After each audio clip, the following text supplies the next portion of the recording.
Sachin GIDC police station વિસ્તારમાં એક ઈસમ છે જેનું નામ છે જીવન મેપાભાઈ ભરવાડ, જેના વિરુદ્ધમાં સચિન જીઆઈડીસી પોલીસ સ્ટેશનમાં આશરે 4 ગુના નોંધાયેલા છે. 2022માં એ પાસા હેઠળ ધકેલવામાં આવ્યો છે.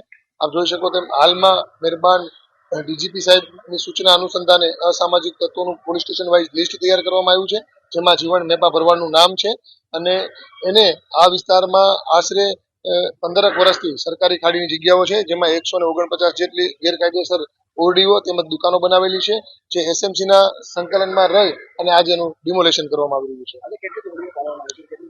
149 જેટલી ઓરડીઓ છે અને 6 જેટલી દુકાનો છે, જેનું ડિમોલેશન કરવામાં આવી રહ્યું છે.